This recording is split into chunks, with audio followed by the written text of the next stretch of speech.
Welcome to the Key Chapters of the Bible podcast. This is a daily podcast that's going through the key chapters of God's Word.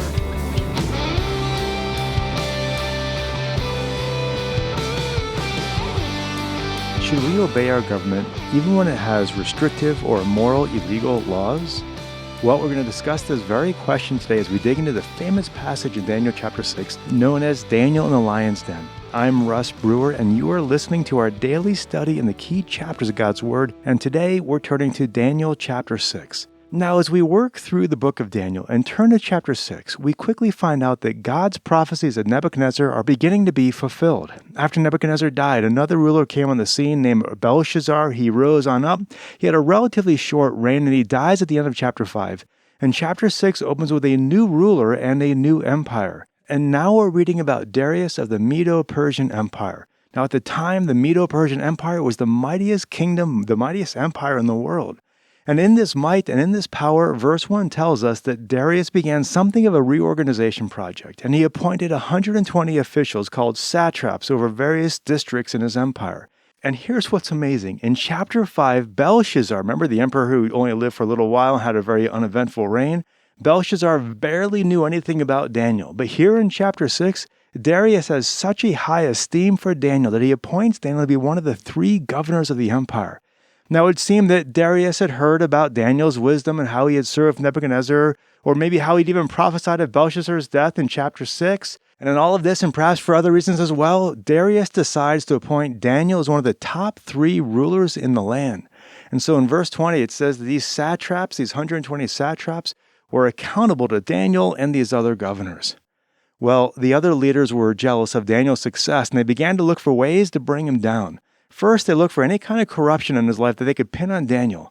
But verse 4 says they couldn't find anything where he had crossed any lines. He was totally faithful. This is a dude who was squeaky clean.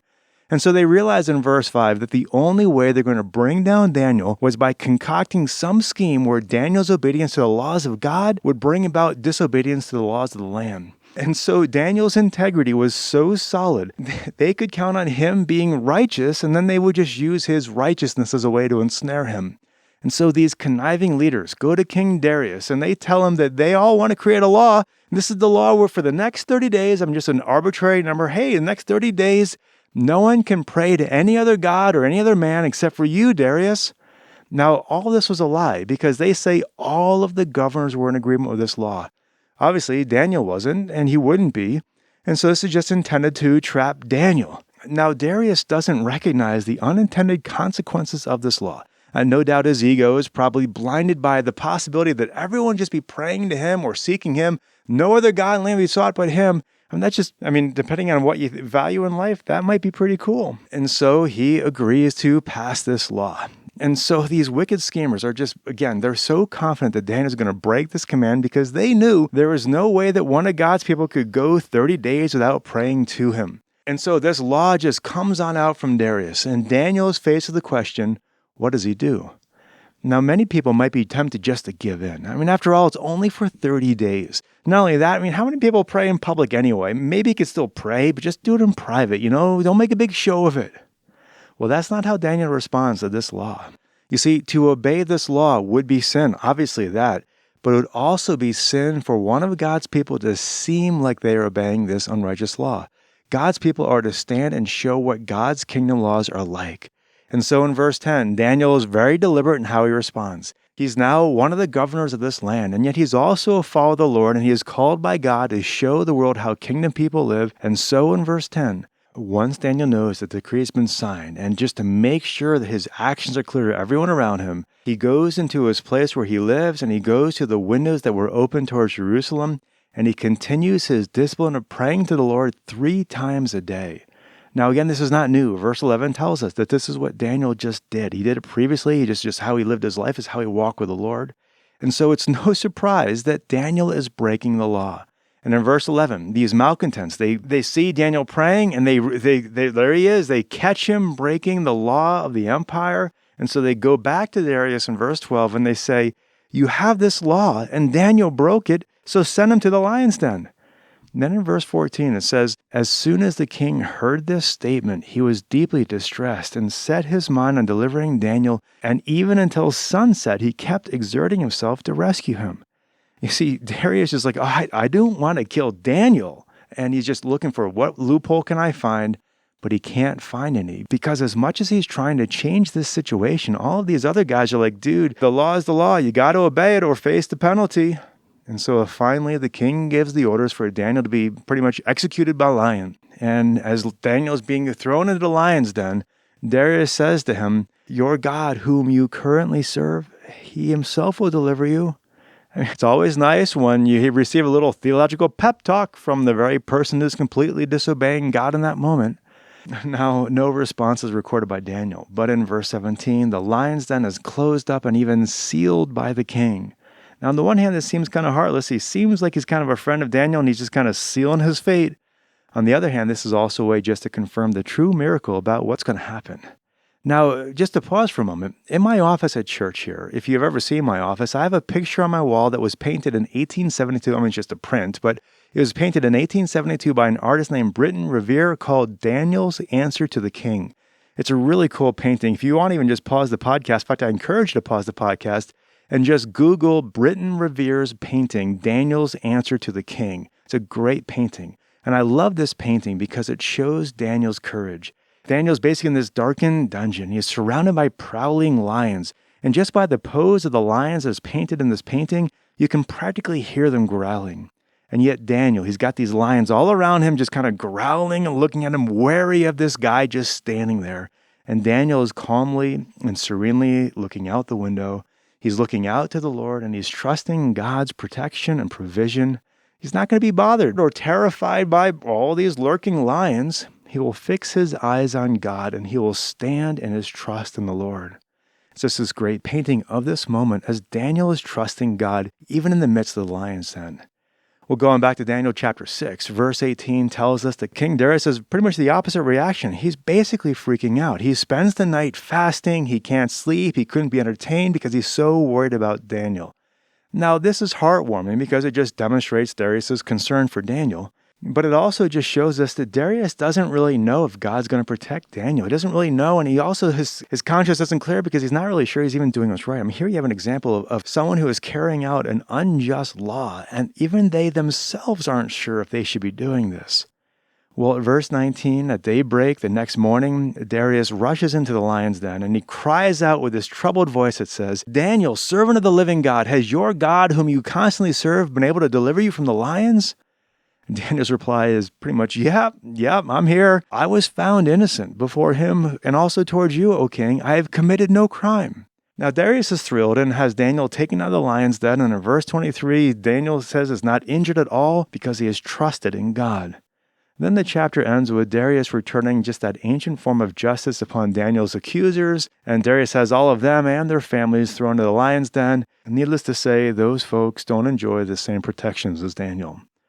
Well, so that's Daniel chapter 6. And although it makes for just a compelling story for Sunday school, there's a more important point here, and this is an increasingly important point for us to understand in our day. Daniel's example here is showing us how God's people live in a world that is not surrendered to him. You know, Daniel is no longer in Jerusalem. He can no longer appoint a Jewish king to a chapter and verse of the Bible and say, hey, this is what we got to do. He's now in Gentile territory. This is a land ruled by non-believers who are just establishing capricious laws just on the whims of popularity. And so how do we handle these situations? Well, for one thing, what we're seeing here is that we are citizens of a higher kingdom. We are the citizens of God's kingdom, and so we must obey God's laws at all times. The laws of man never give us freedom to violate the laws of God. But having said that, this doesn't give us the permission to violate any old law we disagree with. I'm sure Babylon was filled with all kinds of rules and regulations that are not recorded in scriptures that Daniel and his friends were willing to and had to comply with. The issue is not whether or not we like a law or agree with it. The issue is whether or not obeying man's laws would force us to break God's laws. If a government were to establish a law that violates the law of our true king and the laws of our true kingdom, then we have to obey God's laws rather than man's. This is what Peter and the apostles do in Acts chapter 5, verse 21, when the Jewish leadership told them not to preach about Jesus. They answered, we must obey God rather than men. And so in Daniel chapter 1, for instance, their example shows us we should be wise and reasonable and seek to work with those who are in authority. In Daniel chapter 3, with the example of Shadrach, Meshach, and Abednego, it shows us we cannot worship any other god beside the Lord. And then here in Daniel chapter 5, the example of Daniel shows us we cannot stop the worship of our Lord. Now, these are specific laws. And any laws that are similar to these kinds of laws here that would keep us from the right worship of our God, those laws would have to be disobeyed. Going back, if you look at verse 22 here, verse 22 contains a key phrase in this passage. Daniel declares that he was not killed by the lions because he was found innocent before God. God protected Daniel because he was innocent. In other words, Daniel did not sin by violating Darius's law that prohibited the right worship of the Lord. Now, this is not a blanket promise that every innocent person will be saved from every attempt at taking their life. But it is an acknowledgement that there may be times when it is more righteous to break a law than to keep it. And even when we do break some laws, we are still innocent before God. And so as Christians who are citizens of Christ's kingdom, we need to understand the principles and laws of Christ's kingdom so that we know what it means to obey him at all times. This just continues the principle that we learned about a couple days ago. While we live on earth, we have a dual citizenship. We are dual citizenship believers. Our true kingdom is in heaven, and that is where our true current code of law resides. And yet we also live as citizens of our nationality, the country we live in, and we need to, by and large, be abiding by the laws of our kingdom. Now in America, our founding fathers tried to create a constitution that would allow the citizens of God to operate by God's laws while also operating within the spheres of righteous laws made by men. Likewise, our Constitution gives us the ability to alter the laws of our society through things like elections and referendums. Now, the system is not perfect, but it has been working for a while, and yet even in our own day and age today, it seems like these safeguards are increasingly being eroded, and so God's people need to have eyes wide open and recognize that our government is supposed to be of the people, by the people, and for the people. And when it does not operate in that way, we need to be prepared to step up, speak up, and be a part of making changes. But then at the same time with that balance, we also must live by the truth of Hebrews 13:14, which says, "For here we do not have a lasting city, but we are seeking the city which is to come." You see, this is not the lasting city. There is still a city which is to come, and that must be the focus of our ultimate attention. Well, going on with a couple more thoughts about what we're learning from Daniel's example here. His example shows us the principle that obeying the law of God does not give us permission to break another law of God. For instance, we are not to deceive people. We are not to misrepresent the situation. Obeying God's laws to pray does not give us permission to hide or deny what we've done. We have to uphold all of God's laws, not just the ones that fit our preferences. This passage also shows us what goes into civil obedience. You see, when an unrighteous law has been forced upon us and we have to obey God's laws rather than man's laws, if that's the case, we still must deal with the consequences. We in our day and age might be fined, we might be arrested, there might be a consequence for our obedience to God and our disobedience to the local authorities. We just have to recognize that that's what it means to be a faithful follower of the Lord in our day and age. And finally, this passage is just a great time for us to ask this question. It's a common question, it's not my own. But the question would be, if it's illegal to be a Christian, is there enough evidence in your life to convict you? And just think about it. All of our lives are more or less supposed to be like Daniel's. We're supposed to be living as Christians in the world around us. And if it was illegal for us to follow Christ, our lives should be so dedicated to the Lord that we could be easily convicted. Well, we can go on, but those are some basic principles from this passage. Daniel's example here shows us that there are times when we may have to break the laws of our government to keep the laws of God. And yet when we do this, we are ultimately innocent before God. And since our lives are accountable to Him, that is the declaration that truly matters. Well, again, so much more could be said. And that's just enough to get us thinking about these questions. A lot of profound thoughts here. Thanks so much for listening to this podcast. I hope you have a great rest of your day. God bless.